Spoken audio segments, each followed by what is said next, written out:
again. Yeah, he's got the invite. All right. Welcome to the Cognitive Rampage Podcast. I would do these long intros in the beginning for no reason because we edit them out in the podcast. So I'm not going to do a long intro this time. I'm just going to wait on my boy. But joining us is Lee Anduze. Lee Anduze and I have a little history. Man, it sounds weird in the headphones or something. I wonder if my connection's screwed up. Check. Yeah, it sounds weird, man. Microphone check. We are good. I think that's the one ear one. Oh, is that one plugged in already? Yeah.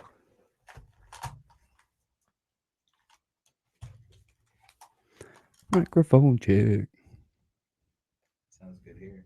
Yeah. Want to test these? Microphone.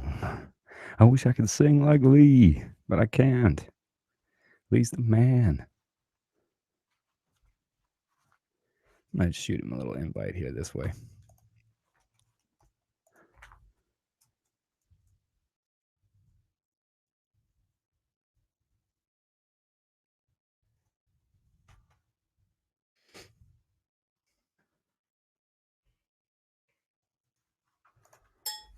There we go. They are all invited. Let's check on my boy real quick.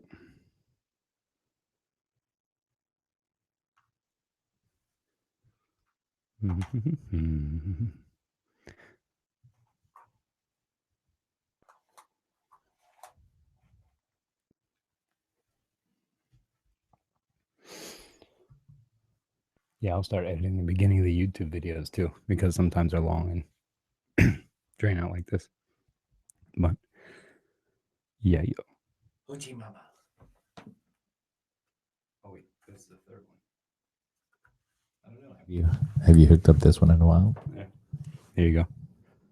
I sound lovely. Put the beat. Put the bass on you, Steve. Boom, boom, boom.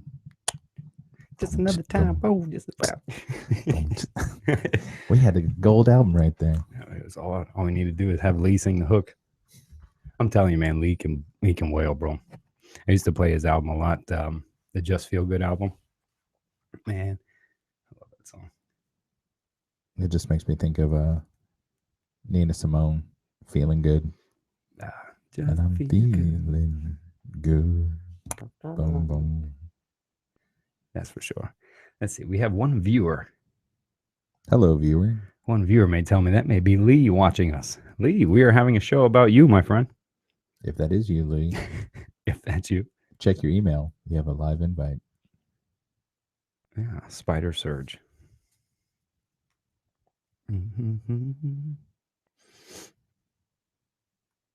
Spider. Don't give out his email on the live podcast.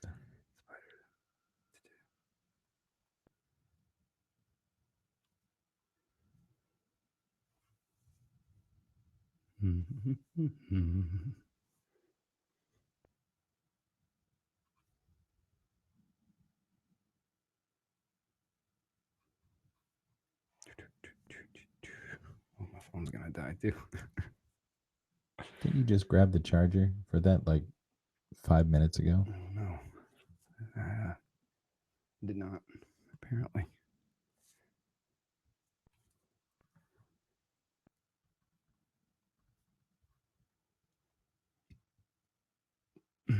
It should go right to his email, right? That's where I sent it. Mm-hmm. So if that's you watching, check your email. And if not, hello. Welcome to the Cognitive Rampage. The man on his phone is Adam Lowery.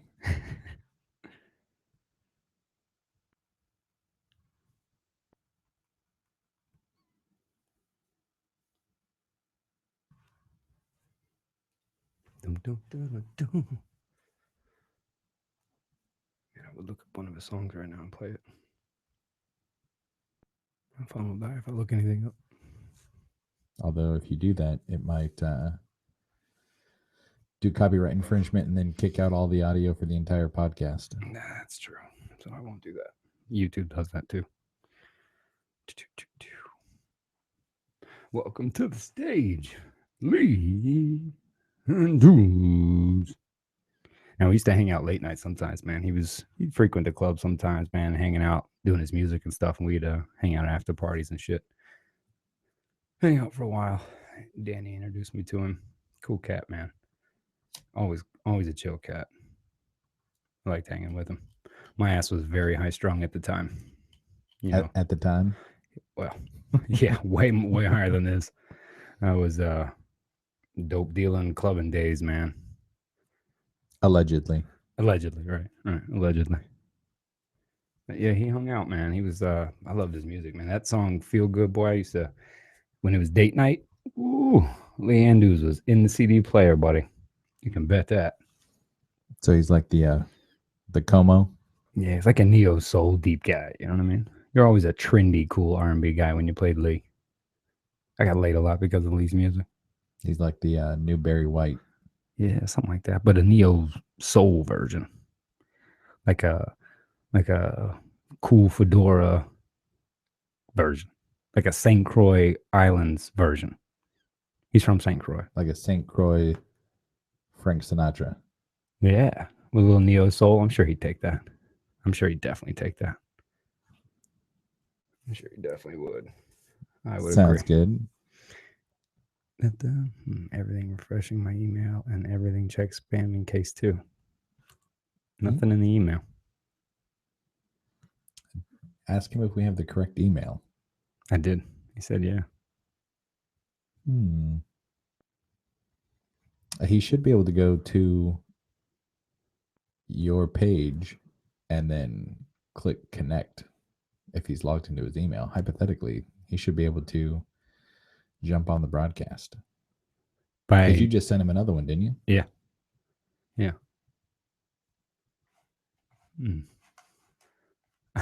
Let's see. It says we have one viewer. Are you viewing? Can you see us being idiots talking to you while texting you? Boom, boom, boom.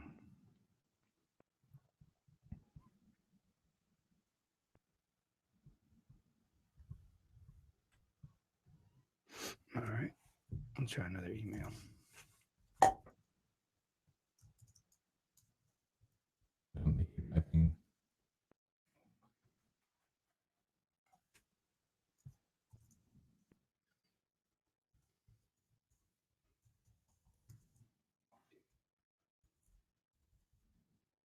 Chinese typing? I can't see that far. That one will work. That one will do it. I got a feeling that one will do it. He'll be popping in here, joining us any moment. Excuse me. Well, I'll go away 1 second.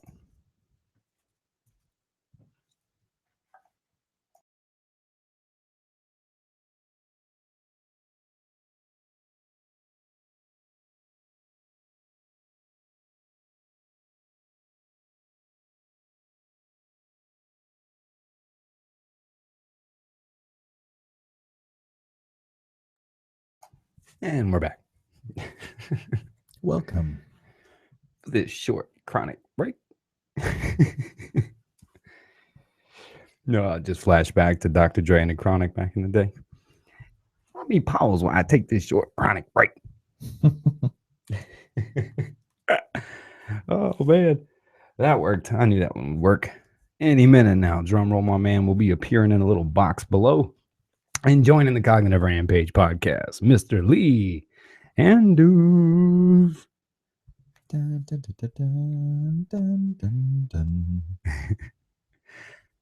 Yeah, man, it'd be cool to catch up with him, in real time, because we haven't talked at all. And the video ended because of error. All right. Psych. You thought we were going to have Lee Anduze, but you were wrong. Right.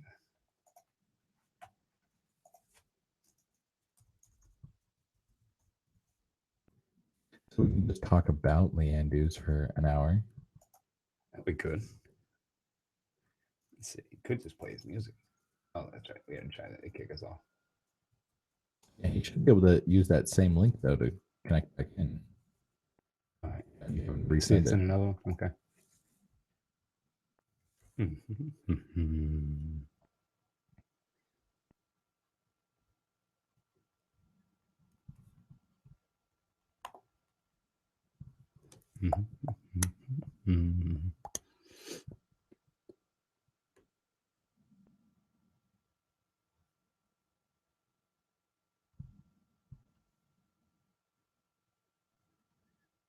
And for any of you in Orlando, coming up September 30th through October 2nd, we're going to have a 3-day event called Blues in Soul.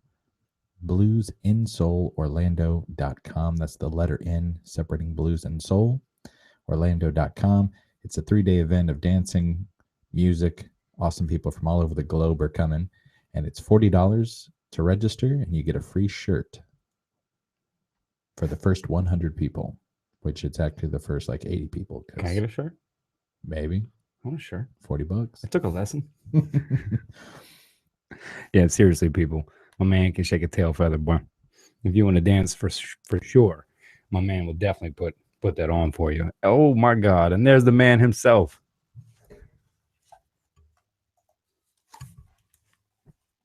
Mr. Lee Anduze himself. Oh, wait, your mic might be muted, brother. Check your mic. There we go. There he is. All right, finally. We did. How are you, man? I usually when we do a Google Hangout or a virtual podcast, it usually takes a while for the guest to sign on. So I usually do like a 6 to 10 minute length intro. Right. You know, the longest Bruce Buffer intro of all time. Yeah. But you know, I talked about you a little bit. You know, I really didn't say much, man. I think me and Steve were more or less just acting goofy than we were doing anything else. Yeah, a bunch of BS. That's how you do it. Man, well, you look good, brother. I'm trying, man. You know, got to stay in the gym, drink a lot of water. Dude, you always been that guy, though, dude. I mean, come on. We were downtown. Now, me and Danny we had our moments, but we could never compete with Lee, though. Oh, man. The good days. Hey, you know what? I wanted to ask you, what was the name of that club that you guys used to kind of run or something, right? Zinc Bar. That's it. Yeah, That's it. I could not remember that. Yeah, we had Zinc Bar. We did Sky 60 for a while downtown. Yeah, it was Zinc. That was the one. That was the one. God, those days, Lee, holy shit. Blur. All blur, man. Yeah. If anybody is from downtown Orlando and knows the days of Zinc Bar, when a random name like Carl Cox would pop through on a Tuesday. Nice, yeah. Those were the days, man. I think I saw Charles Barkley in there once or something like that. Yeah. Oh, he frequented downtown a lot. Yeah. Yeah, there were some stars, man, that used to spend a lot of time in our era of the downtown. Our era. It's not our era anymore, man. At least it's for the young kids, man. We're adults now. Yeah, well, some of us. You know, when we choose to be. Yeah, right. Yeah, when I choose to be. When I'm in front of my daughter, maybe. Sure. It makes sense. But, man, you were always that guy, man. Like, and when I mean that guy, I don't mean it in a negative sense, is you were that guy that was just always chill. You were never a fighter. I never saw anybody have issues with you. Girls loved you, bro. Like, it was ridiculous. It's like not even fair, you know, but at least you made us cooler to hang out. Oh, I'm missing something. What am I missing? Oh, you need this. Oh, I'm sorry. I'm over here looking like a retard. All right, there we go. Yeah, sorry about the interruption. Go ahead, man. No, you were talking about the girls, not me. I remember one night, dude, we went, you were living just downtown Orlando. It wasn't far from where we all used to hang. It was probably one of those after parties we shouldn't have went to. But you were on the back porch. Lisa Ta was hanging out, you know, the whole little crew. And dude, you started playing that night on the couch, man. And I was hooked, dude. I was hooked after that. I appreciate it, man. Appreciate it. What was I doing? Playing guitar? Yeah, you were just playing guitar, talking shit, singing. Well, not I was talking shit. You were singing. You were singing, and I was referenced your. Is it your first album? Is Just Feel Good the first album? No, that's on. I mean, it's on the first one that I would, reference people toward. I don't. The stuff before that was really a lot of growth and not something that I wouldn't say proud of, but it's my beginnings, and I was really still sort of learning, But Just Feel Good is on Roadless Traveler, which is the first record I made in LA. So that's, for me, that's sort of the beginning of getting to a different platform and a different level. Yeah, I love that album. That was my introduction, basically, to Lee, was that album to you. So, I mean, I'm biased as it gets. And not to mention that album got me laid a lot. I'm happy for that, I don't want to take full credit, but I'll take partial. Oh, I had to, man. I had to dress up the accessories, man. I had to play good music and I had to cook dinner, man. I had to go all out. But yeah, so it was adding to your chivalry. Now, you know what I didn't, I forgot, actually, I should say, is you're actually from St. Croix, right? Yeah, St. Croix, U.S. Virgin Islands. What brought you over here, man? Give me the story, man. Take me back. We ain't talked in fucking a decade, bro. Yeah. I mean, so I grew up there, and my dad's from there. And then Hurricane Hugo, which was when I was just turning 12, Hurricane Hugo came through and demolished the island, like left us homeless. We had a nice size piece of land and a nice size house, and like flattened it. So we stayed with my grandparents for a couple months, and then my mother was like, "Nah, we're getting out of here," because the entire island was devastated, really. Mm-hmm. So what we did was we moved to Atlanta, where my godfather lived. So we had some sort of family there. So I went to high school in Atlanta, and which really sort of sparked my musical interest, because that was like right when all the R&B was coming out of Atlanta. It was like Motown of the South. So I was just always singing, and like Boyz II Men was like those are my idols, and Atlanta was really coming up at the time. So I kind of just sort of fell into music that way, and then came to Orlando after college because my sister lived in Orlando. And I also knew that, like, NSYNC, Britney, and all this stuff was coming out of Orlando. So I was like, maybe I'll go down there and try my luck there. I didn't want to be a pop singer ever, but at least I knew there was stuff going on. So I went. That's what brought me to Orlando, and I was there 6 years. And I think I met you like right at the tail end. Yeah, you were not far from your journey to LA. Yeah. Which at the time I remember you talking about, and I was going, man, this dude's a fucking badass, man. Like, I'm just gonna go. This is what I'm gonna do, man. I mean, it was storybook shit that a lot of people dream of doing, that they just never get that brave intention to go. And yeah, I would have to ask you, how much do you think having to leave home and losing everything had to do with kind of giving you that go for it mentality? It's a good question. I think it had a lot to do with it. And even when I was growing up in St. Croix, my mother she's very much like push me out of the nest, So I went to a music camp when I was 10 years old. So left that little island, went to Michigan for 8 weeks at age 10 to a music camp called Interlochen, which is like one of the biggest music camps in the nation. And so I was always, urged to get out and see the world, and so it's definitely, it was never like a hard decision for me. It's just like, all right, now I'm going to do this, Yeah, I think a lot of people don't realize how much, that parental influence. I like how you quickly jumped, man. And I've noticed it. I've interviewed a lot of people, and I noticed those that I asked some similar question like that to, how long they actually stay out of talking about anything negative. I asked you about losing everything, and the first thing your mind could do was go to the one thing that you had through all that. You didn't even talk about how shitty it was. Yeah. No, you got to, when I was in Orlando, speaking of that, I was very, I went through kind of a period of time where I was really jaded about the music industry, and like, I know this guy and now he's playing with that person, and I know that guy and now he's playing over here, and so just got signed. And I got really jaded about, pop music, and like, I thought certain things was like why is that on the radio? You know, and it was really negative. And it's funny, man. Like I hear younger musicians doing that now, and it's like that energy that you're not only putting out there, but that you're expending, you know, it's like you could be doing so much more, not thinking about that, you know, like for instance, I don't really watch the Grammys, and people are always like, why? And it's just because I don't particularly think that I become a good person when I'm watching the Grammys. You know what I mean? Like I'll see certain performances and I'm like, really? But I don't want to, you know, I don't want to do that, man. What I want to do is look at everyone as my peers and be like, cool, good for that dude, regardless of what my, you know, gut says about that, because I'm not better than anybody else. And it's that, like, you know, jump into the other side and like just really making it about positivity, because the negative stuff, man, it holds you back. It really does. So if you don't like watching if you don't like performances on the Grammys, don't watch them. And that's where I'm at. Well, I mean, shoot, the Grammys were down, what, 30,000 something people, you know, this year from being watched normally. So you were. Oh, really?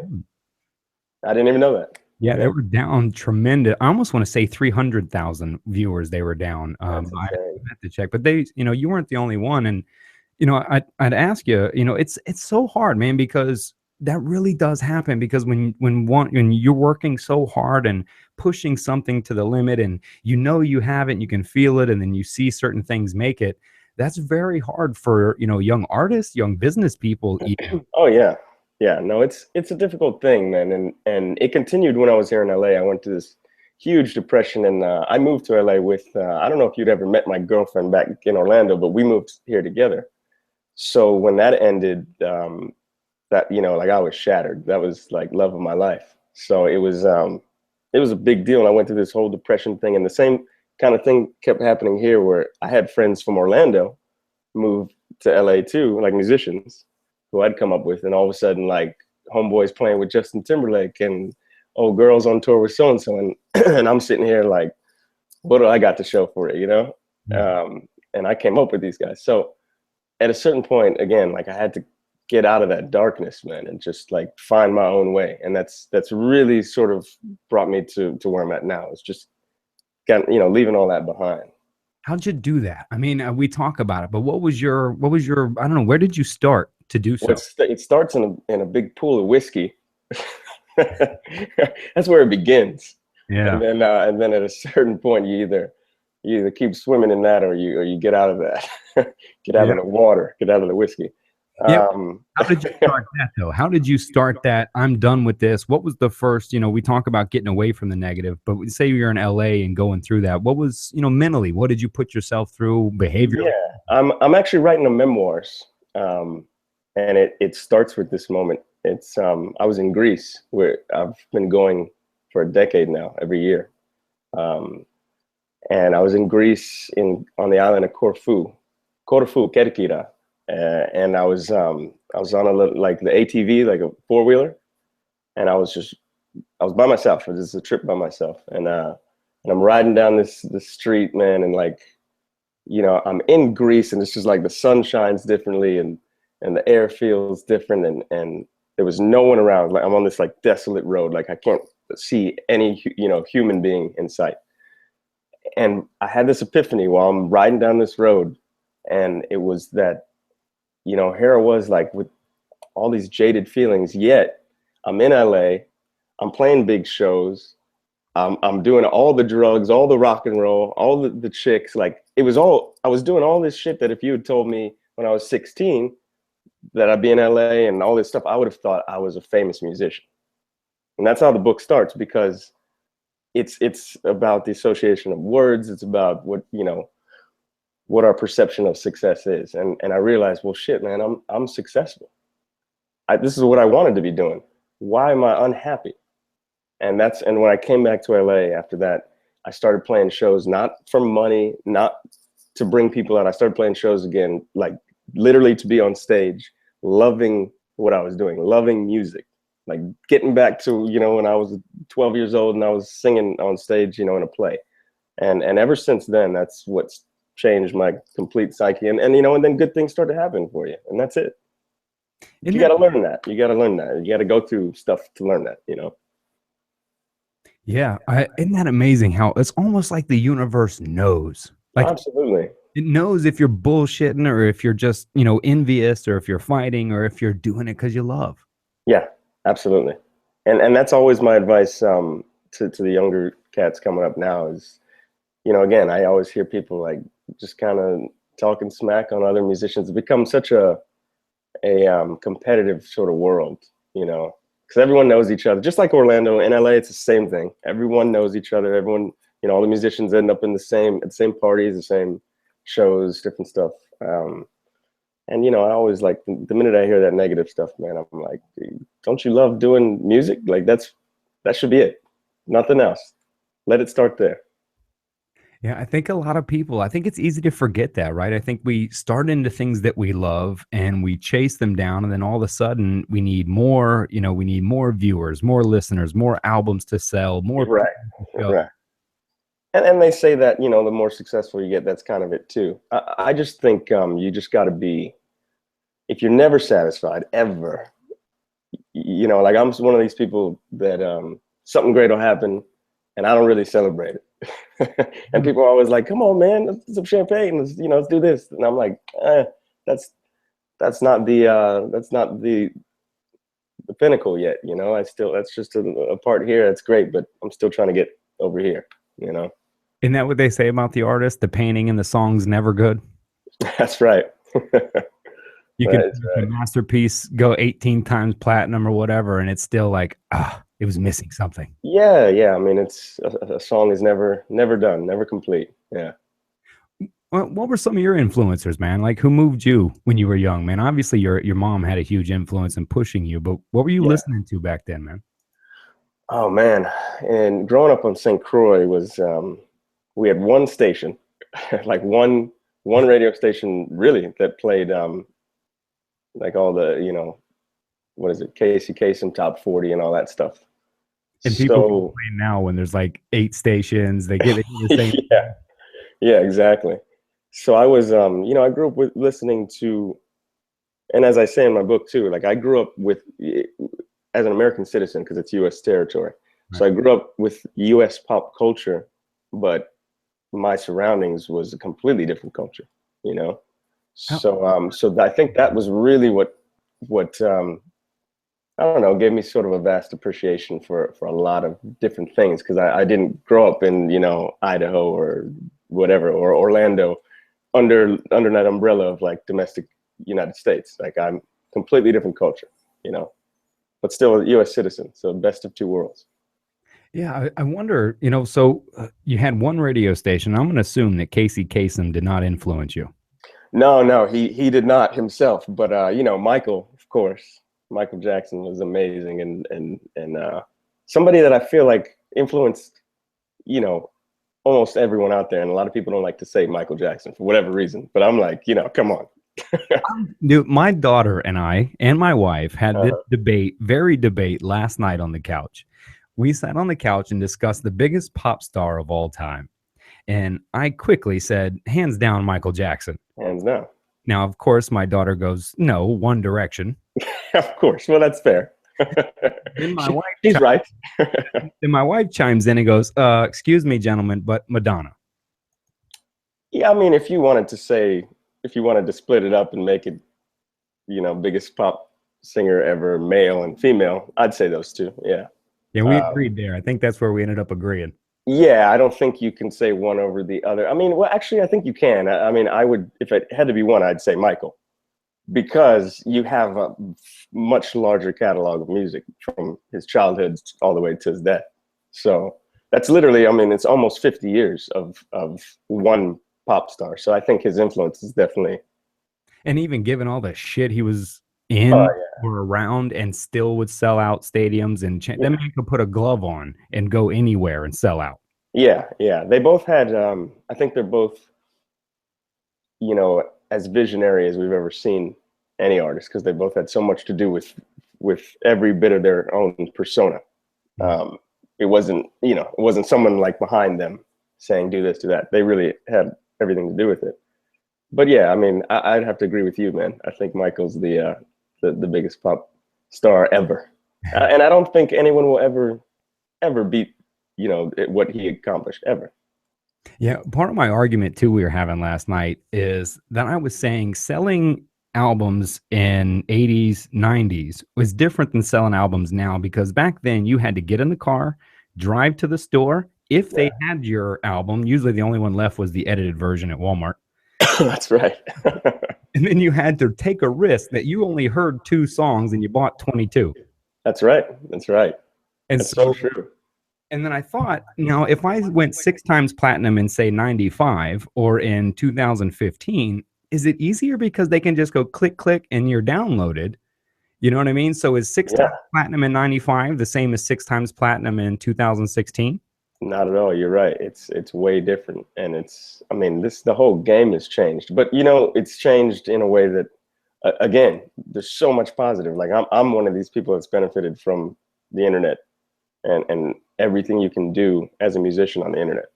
And that's actually a talking point that I'm going overseas on Sunday for a promo tour. And like, that's a talking point that we have, because my entire collaboration was like, I met the guy once ever. And that was after we'd finished most of the album.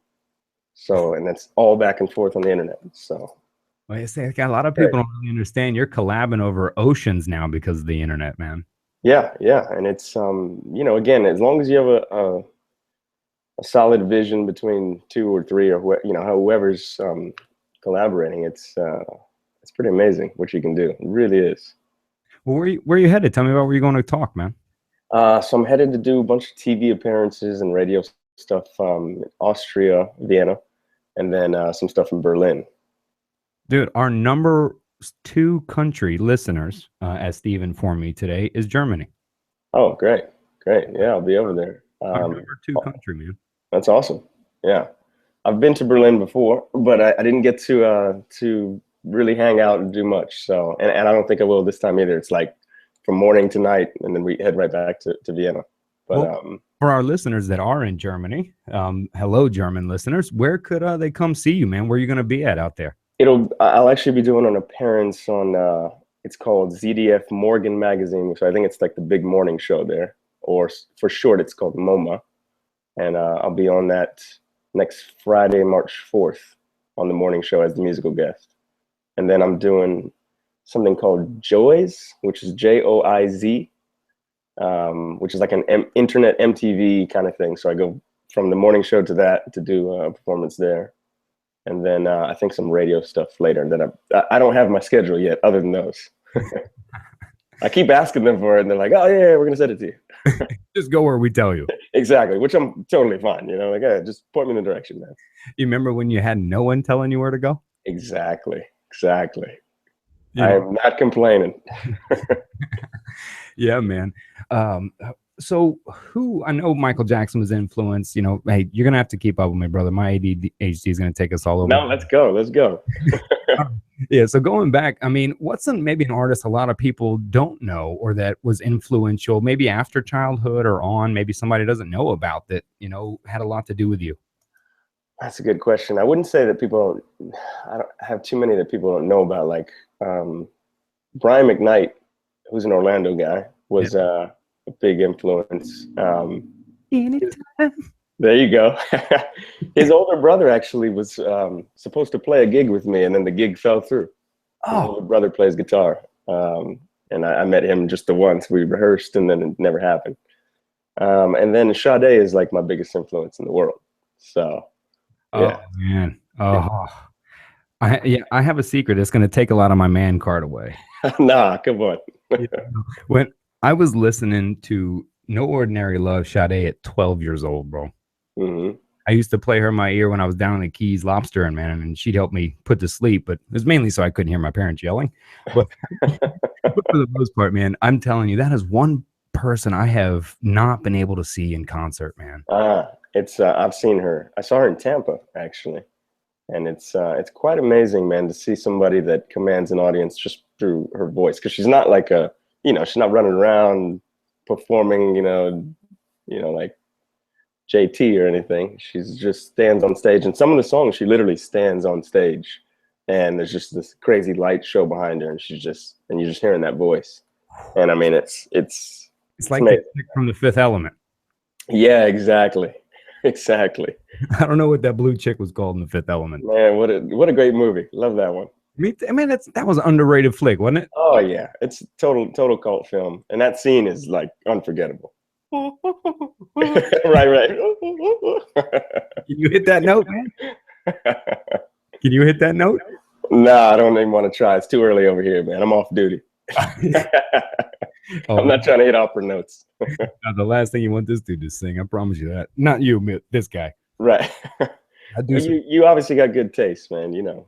Yeah, listen to this guy Lee, man. He's really good. See, good taste, great taste. You know, I have this guy. I've been on the podcast 2 or 3 times. His name's Tony Jack the Bear Mance. Big sound engineer legend, master sound engineer legend over in Australia. I mean, he's done everybody from AC/DC, Aaliyah, all kinds of stuff. Oh, nice. And him and I have gotten really close, man. I love the heck out of that dude. And, you know, he's produced music for a long time, and he's done a bunch of videos. He's got 3 or 4 videos up that have went way viral, where he's in his studio talking about youngins making music today. Mm-hmm. And how a lot of them are coming into the studio trying to make the music around what they think people will like and sell, rather than, you know, just making it or trying to make the feel in it itself. Sure, from their heart, yeah. Yeah, I believe that. And I mean, you hear a lot of that, man. It's like there's so much I missed my whole point, bro. I got ADD and went way. The point of what I was saying is, you know, I asked him, is it hard to find good music? And, you know, because of the internet, etc., he was saying that there's just a lot of noise out there, and that you got to sift through just much more than you used to find those gems. Sure. Yeah, I'd agree. It's but at the same time, we're able to do, because we're not back in the time where you get in the car and, you know, you don't know what you're getting. Now we're like, I mean, there's so much information, so you know, finding all kind of crazy stuff. There's this cat named, you ever heard of, what is it, Dornick? Dornik.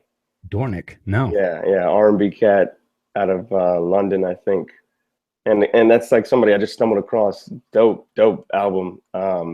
He used to be a background singer for Jessie Ware. I don't know if you know who that is. Okay, yeah. Yeah. So, you know, that kind of thing, man. It's like so much easier to find those gems just by, you know, via the internet. So it's double-edged, but I think it's way better.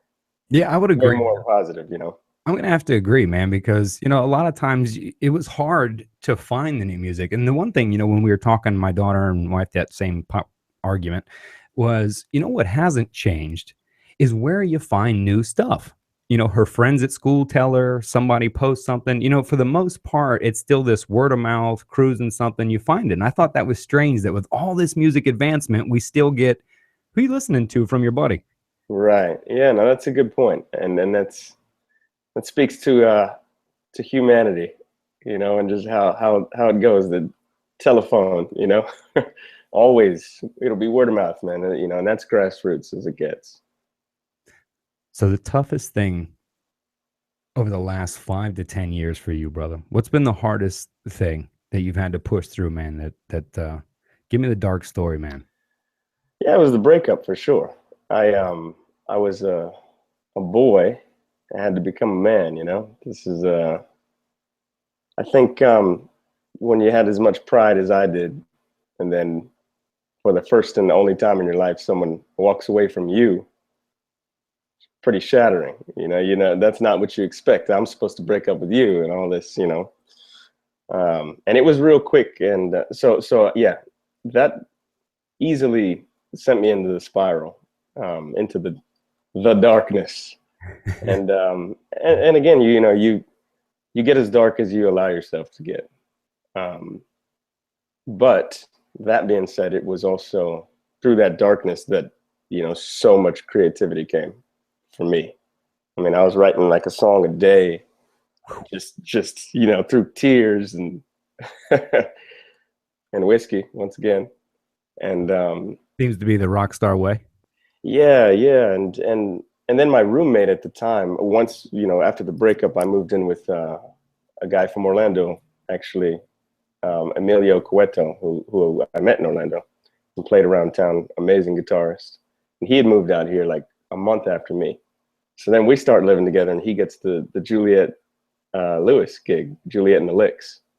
So so now like even my roommate is like touring and he's a rock star and I'm just sitting at home like writing songs on my guitar, missing my girl, and it's we all know like that stuff, it can get really, really depressing because then, after a breakup, you start assessing everything else about your life and why isn't this happening? And, so I was easily the most, I was at my lowest for a while.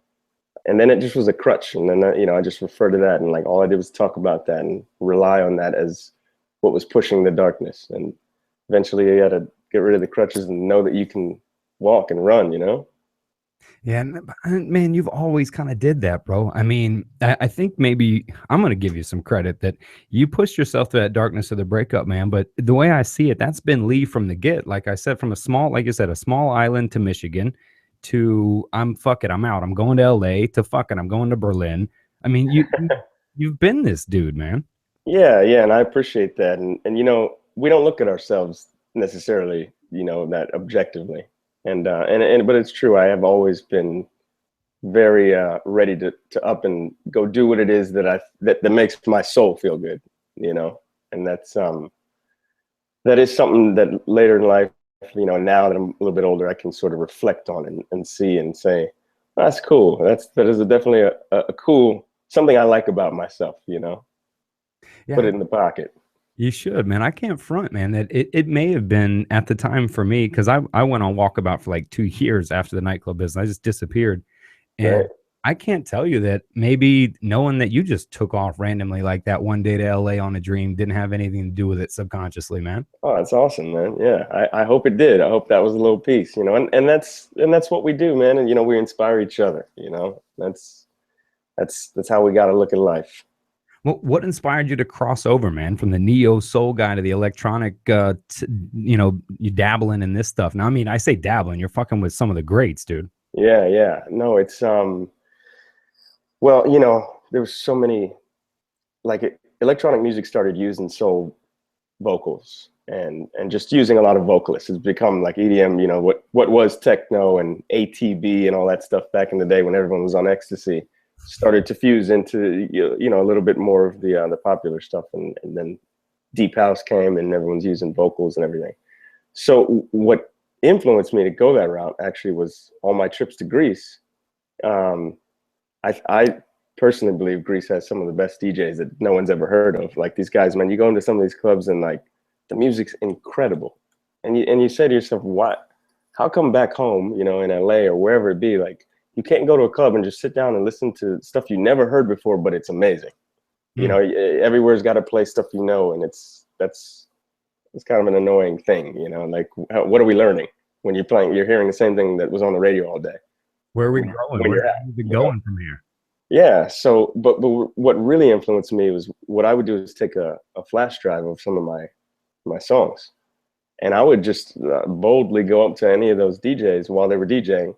And I was like, hey, man, I'm a soul singer from LA. I just wanted you to throw these on your laptop. You don't got to listen to them now. Just throw them on. You have my contacts on there, too. And let me know what you think. That's all. And in Europe, man, these cats are all so much more approachable and open to stuff like that. So I'd say 9 out of 10 times I would do that. No joke, 9 out of 10. I'd go back, finish my drink. By the time I ordered another drink, they'd play one of those songs. I never asked them to. Never. No joke. Every time. And they were so happy and like grinning and, like just thought it was the coolest thing that this dude from LA rolled up and said, hey, here's some songs. And I can't picture any big DJ in New York or LA going, okay, buddy. Never. I just had this conversation last night with a buddy. I was at the Viper Room and we just talked about that last night. It was like, in the US, never. that thing would be on the highway on the way home. I'd be in the middle of the club floor, bro. Right. So try to get close to the DJ. He'd call security. He'd say, "This guy's fucking with me." You know what I mean? Exactly. So that was the influence, because when I realized how open everyone was to hearing my stuff, and then on top of that, playing it. Then I came back to LA with like a fuse lit under me, and I was like, all right, here's what I'm gonna do. I'm gonna do a mixtape, over like more electronic beats, and I'm gonna start sending that out to just any email I can find for like an artist that I like or I think is a cool producer or whatever. I started doing that, and after the first mixtape, I think it had 7 songs on it, and I sent to all the guys that I sang over their beats, and I got 5 out of 7 return responses from those guys. Yeah, just saying, "Oh, that was cool. You know, nice. Let's be in touch. Yeah, maybe let's work together." And then Parab Stellar, who I'm going over there to work, you know, who I'm collaborating with now, and why I'm going on this tour, he is the one that got back to me and was like, "Yo, this is amazing. Want to be on my album?" And that's 5 years ago. And so now that's all come to fruition. Now we're making a collaborative album together instead of me just being a feature. Wow, man. Dude, that is living a fucking cognitive rampage, baby. That is going, I'm taking a chance. We'll see, you know, you were willing to question your own musical style. Yeah. Oh yeah. Yeah. Yeah, absolutely, man. You know, and I love electronic music. It's not even like I, you know, was trying to like. You were hanging out in Zinc Bar with us, man. There you go. Exactly. I've always loved electronic music, and it was just the perfect marriage for me. And you know, to have these guys just hitting me back on emails, and that's another thing. It was an angle, and it was like a portal, because you can find a pretty legit email for a lot of big European DJs. Again, not the case in the US. You can't find an email for anybody who's got, you know, who's pretty established. You see this like ego bullshit, closed source shit here, and then the rest of the world, meanwhile, is open source. Hell yeah, I'll play your shit on a Friday night mid fucking peak. Exactly, and I think that's, you know, and that was an epiphany of itself. You know, I realized that, and I said, you know, maybe this is my angle, and it was 5 years ago. I mean, that was my my intention. You know, 5 years ago, I said, this is what I'm going to do. I started writing. I wrote Morgan Page's manager, who's now hits me up, and he's like, hey, you got some vocals for Andy Caldwell, you know, who he was managing, and it's just a matter of like not trying to sell yourself in the email. That was another thing I learned, was I wasn't sending this email out with you know, like a 2-page long email. It was like, hey, this is my stuff. Really dig your stuff. Maybe we can work together. And I kept it real short. And the most important line that I always put in all of them was, in the age of social networking, just thought I'd reach out and you know, see if perhaps we could do something in the future. And I'd keep it real short, and then let the track, whatever I attached, speak for itself. And that's what's worked for me, man. I think it's genius. I mean, I'm so full of it, man. It's like I'm watching you and I can see how this all took place, man. And deciding, like, I'm going to go back to most artists, aren't going to question their own music style. Mm-hmm. They're not willing to do that and question their own concrete or prideful beliefs about what they should be playing. Sure. But it seems like the collab, almost not the collab, but the doing this together with electronic almost seems to match your lifestyle, as it's took a chance, went for it. I mean, all of that matches up to the personality that I've learned more from you today, and how that happened, dude. I mean, wow. Yeah. That's almost like it's meant to be or something, man. Yeah, you got to take a chance. How could you not? You know, how could you not? And what you're saying is like, yeah, I mean, if you listen to me at 19, when my first recordings to now, it's a completely different artist, and it should be, you know. I wasn't one of these guys that had it all at 19 or 22 or 25. You know, really, it took a long time for me. And I've seen a lot of artists here, like young cat. I've seen like a 16-year-old kid come play a bar, and I'm like, damn, I didn't sound that good at 16. Like, I'm amazed, you know, because some people have it, like Michael at a young age. You know what I mean? Some people have this thing at a young age. Others got to work and work and work and work. And I'm one of those people, and I'm not, you know, I think when you realize that, you know, that you're not the greatest thing on earth. Well, a humble place. Yeah, you got to have that, man. Cause I see the opposite too. I see the divas where I'm like, you shouldn't be a diva. What do what have you done?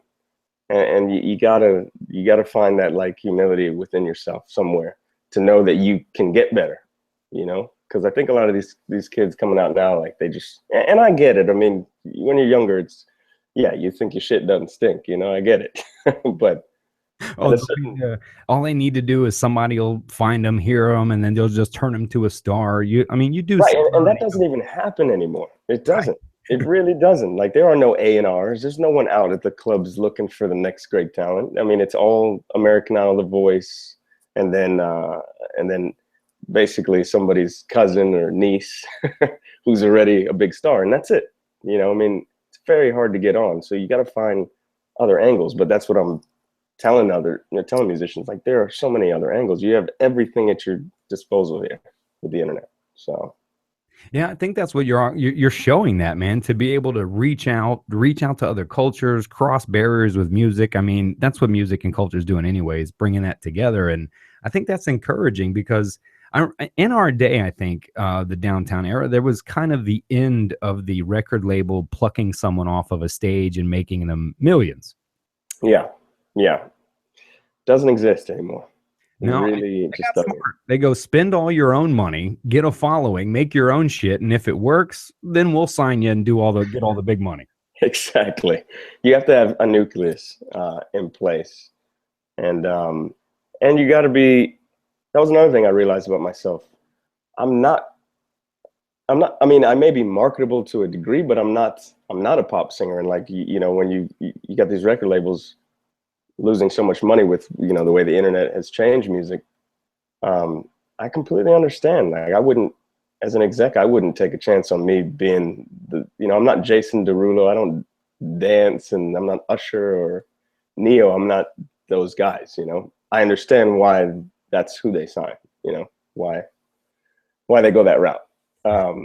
I was on the table with Capitol Records since I've been to LA, and they signed another kid instead of me, who his record never even came out, So that was another thing. Like, they shelve a lot of artists out here. They'll sign you. Now your hands are tied, and you're not free to do a whole lot. And then you never come out. And that's not the musical life I want. So I truly am like, the days of wanting a record deal are so over for me. I mean, I made my own way. Like, this is just me. I have control, and I'm a control freak, so I need that.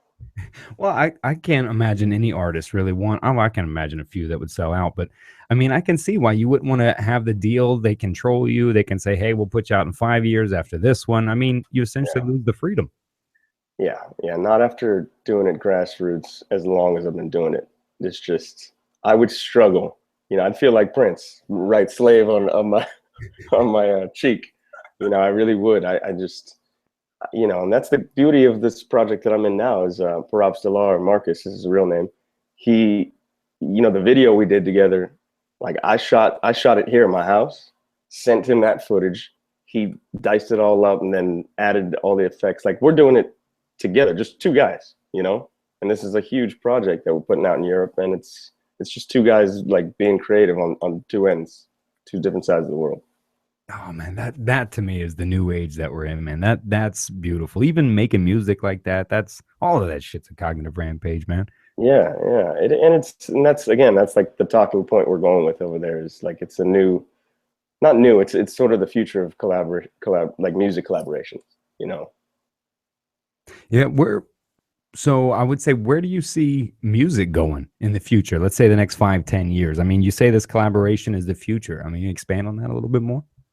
Yeah, I think it's going to be a lot more of that. I mean, what is it? Who are the guys that just did the Justin Bieber song, Diplo and Skrillex? Mm-hmm. Yeah, so that was I think that was like one of the biggest hits of the year last year. And it was the same thing. That was, I think they met at an award show or something, and Bieber said he had this vocal, this a cappella, gave it to him. I think they said something. I saw it on Charlie Rose. I think they met up in like a hotel room, played the vocal, started playing around with it, and then it became this song. And I think a lot of it is just going to be that sort of like, hey man, I met so-and-so producer over here at this party, told him this, sent him an email the next day, and 6 months later, a year later, this is nominated for a Grammy. It's so much easier, man, to do these things. You don't have, and everybody's got their tour schedules, everyone's all over the place. And now it's easy to, and they're taking their laptop, like a small production, like an M-Box or something, and they can do work on the road. So yeah, I mean, that's to me the future of music. And the future of Anduze, man. Hey, I'm not a guy that looks into the future, to be honest. I'm such a in the moment kind of guy, man. Like right now, what's ahead of me is this tour, and I'm like, let's get through that, meet, network. I know myself. I know that I'm an outgoing guy, so I'll meet some people and make some connections, and get back to LA. And I might be doing a song with them at Coachella, because they're playing Coachella. Oh, okay. So we're working on whether that's going to happen or not, and that's it. That's as far as I look down the road. A couple of months, man. I'm not one of those guys that looks too far into the future. Stay in the now. Yeah. There's just, because I don't know. You can plan, but it almost always works out differently. So that's true, man. That is so true, man. You can always make a lot of plans, and then you wind up going, how the fuck? Exactly. Yeah. I'm sitting here doing a podcast. Like I do that once in a while. I look up and I'm like, how the fuck did I get here? Yeah. And that's awesome. And congrats to you, man, on to flip it for a second. It's great to see you doing this and having an impact and doing good things that you love to do. It's awesome, man. Al, I appreciate that, man. I think I just realized I talk a lot. And I like to learn from people. I think people are probably other than maybe nature, are one of the coolest things to observe and break down and learn from, Sure. I mean, that's what this whole thing really is about for me, man. It's just, declaring I know nothing. Teach me everything about your life, your philosophies, what pushed you, what drives you. Tell me your experience. You know what I mean? Like, yeah. I want to like I feel like I got to live a little bit of Lee Anduze's life to date. You know what I mean? Yeah. No, I appreciate it. And it's cool to talk about it, because it's not, I mean, I've been writing about it, but talking, I guess I'm going to be doing a lot more talking about it now, but I'm not used to that. I'm used to, I guess, just sort of leaving it hidden in the art or literally in the art. Yeah. Now you do. Now fuck, why'd that go left field? You painted and shit too, didn't you? No. Am I wrong? I had way too many drugs back then. Man, I'm terrible at, there's two things in life I'd like to be better at and I'm horrible at, and that's drawing and shooting pool. Terrible pool player. Awful. Yeah. I'm like girls, I'll be at a place with pool table and, chicks like, yeah, let's play some pool. And I'm like, oh man, she's going to beat me. And it always does. I mean, this is a horrible game for me. Stop telling your moves, Lee. Stop telling your moves, man. Yeah, what can you do, man? You can't do it all, man. Yeah, right. That's what you tell them, right? You're like, look, honey, I can't play pool, but listen to my voice. That's right. I'm like, come over here, show me exactly how to do it. And you whisper a little soft singing something. Dude, if I could sing like you, I wouldn't fucking talk. I just have a singing pocket. I would. No, I'd just be like, trust me, that'll get old. Trust me. No, man, if I could. I used to be singing in college all the time and like in the halls, and like sometimes just people open the door like, please, just, it's cool, man, but please stop. I still do that now. I sing all over the place. Yeah. But I would, dude. I swear. I just have a podcast where I'd be like, how are you, Lee? There you go. Yeah, dude, it's terrible. Just keep that Sade, man, in the background and just trying to emulate her voice. Yeah, right. Oh my God. Yeah, maybe an angel. As long as it sounds like that in your mind, you are good. That's what I keep telling my wife. I do. No, man. I know you got to run, man. It's been about an hour, right? Yeah, it's 1:30. I do have to run. I wish I did, man. I'd love to stay and talk more. Have me back one day, man. We'll do it again. This microphone is your microphone, brother. So anytime you want to come promote anything or whatever, this is open to you, man. So that's great. I appreciate that. Really. Really do. Put all the love out there, man. Give you some love. Give the Twitter, where do they find your album, the whole nine, man. Give the PR media rundown. Oh, man. Another thing I'm not so great at. Or do you have PR people for this? Yeah. I don't really, because this is such a new project, we don't really even have a whole lot going on yet. Like, this is... Do you have a website? Single... No. They have a website up, but there's nothing on it. So to give it out is pointless. But I'll say what it is. It's Stellartronic and Anduze. So it's Stellartronic is STELAR Tronic, all one word, and Anduze. And they can buy all your other stuff on iTunes, right? Yeah, I'm on iTunes. And then if you my mixtapes are at anduze.bandcamp.com. So that's a good place to find stuff that, my most recent, the last 5 years has been that. So anduze.bandcamp.com. And then Stellartronic and Anduze is the big new project that we're throwing out there in Europe, and we'll see what it does there, and then perhaps bring it to the US. I don't know. We'll see. I would love to premiere any of that stuff, man. Any music or any of the stuff you guys put together, man. Heck, you guys want to make a opening music for my show, dude? I'll use it for this. Oh, awesome, man. I will let them know for sure. And the single is called "When I Find My Love," and that's on YouTube, and that's on the radio in Europe now, and it's so that we have released. That's also on iTunes, actually. Just the single "When I Find My Love," Stellartronic and Anduze. Yeah, y'all better look that up. And I'm telling you right now, download the whole album, buy the whole thing. Just Feel Good. I'm telling you. Yeah. That album's called Roadless Traveler, but Just Feel Good is the first song. Yeah.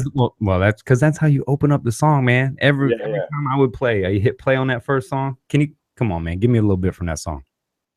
Just feel good tonight. That's it. I'm out of here. Oh, dude, I love that shit, dude. Thank you. The rest. Oh man, you got to buy the rest, fuckers. Yeah, there you go. Just tease.